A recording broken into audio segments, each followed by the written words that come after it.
Welcome back to Cooking with Donna.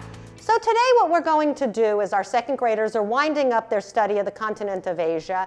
Normally what we would do is we would be cooking rice as a group, several different kinds of rice, but since we're not together and we're sheltering at home, we are going to be doing another kind of rice. We already did Chinese fried rice, and today we're going to be doing Indian fruited rice. For Indian fruited rice, we use a different kind of rice called a basmati rice. And basmati rice is a kind of rice that's used in Asia through much of India. And we have our basmati rice right here. Now with basmati rice, it's really important to put it through a sieve and run cold water through the rice until the water runs clear. That's how we prepare our rice. And I've done that, and it's draining right here. Our first step in our Indian fruited rice is to take 2 tablespoons of butter and melt it in our rice cooker. And on the butter, you'll notice at the bottom that you can measure tablespoons because they're marked on the paper. So I'm going to take 2 tablespoons and we're going to melt it in the rice cooker. Now once our butter melts, we are going to put in a teaspoon of garam masala, which is an Indian spice blend of a variety of different spices. And different parts of India, they do different types of spices in their garam masala blend. So you might find several different types of garam masala that have slightly different tastes and slightly different spices used in that. That's kind of interesting. And then I'm so fortunate because you can buy garam masala at the store in a jar like this, pre-made. But I was fortunate that when Lavina went to India last year, she brought me back some garam masala straight from the source.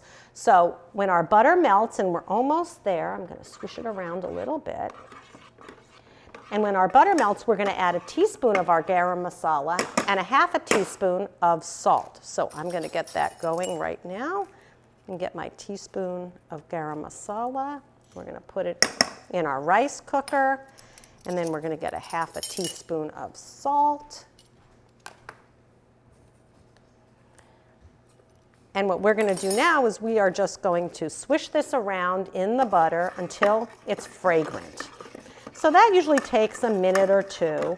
And we want to make sure it's nicely incorporated into the butter because we're going to want this to coat our rice ultimately. So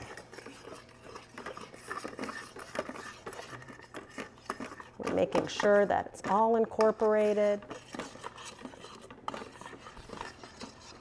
And it's heating up.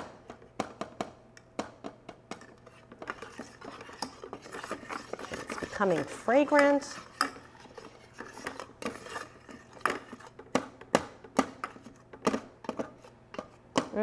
Smells delicious. It's a very pungent aroma we get from the garam masala.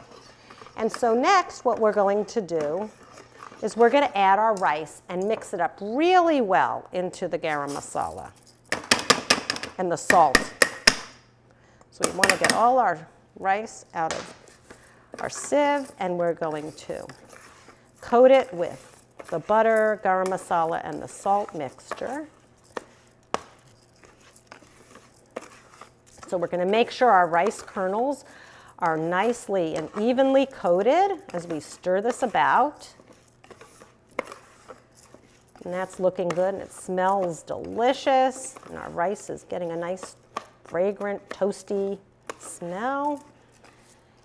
And then what we're going to do is add our fruit. So the Indian fruited rice has a variety of dried fruits. Now you could tailor this to your own liking. So we're going to take 2 tablespoons each. I've already chopped up some dried apricots, and you can buy them chopped up if you don't want to bother. But we're going to take 2 tablespoons of dried apricots. Then we're going to measure out 2 tablespoons of dried cranberries.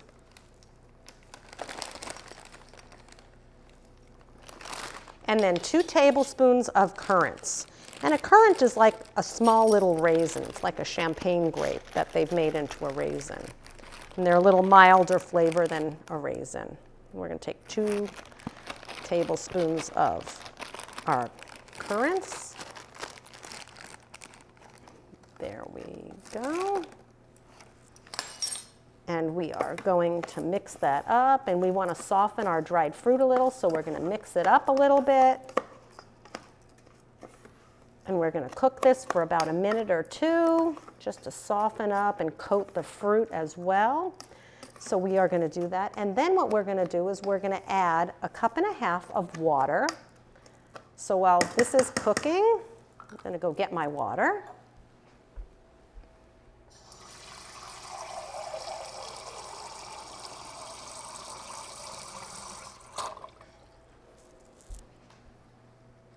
Then we continue to stir this to soften up our dried fruit. And this is looking nice. Everything is nicely coated. The different types of fruit are evenly distributed in the rice. It smells absolutely heavenly. Okay, that's looking good. Our fruit is nicely coated. And now we're going to pour in our water to our rice cooker, and we're going to stir it really well. And then one of the secret ingredients to our Indian fruited rice is saffron. And saffron is something that is very hard to find. It's very expensive. It's hard to get good saffron here in the United States. We were very fortunate to have traveled to Turkey a couple of years ago, and we were able to get Persian saffron, which is difficult to get in America. But we were able to get some, which is nice. So we're going to take 1/8 of a teaspoon, which is 1/2 of a 1/4, and I've got a 1/4 here, so I'm filling it up halfway. And we're going to crumble our saffron threads into our rice cooker. And the saffron gives it a beautiful color and a really interesting and unique flavor. So we are going to stir it all up, and we're going to make sure it's all well incorporated and evenly mixed. And we're going to close our rice cooker, and we should have rice in about 25 minutes. So we'll see you at the end. Okay, so I just heard my rice cooker beep, and now we're going to open the lid. And this is what it looks like when it's all done. And now what we're going to do is we're going to fluff up our rice.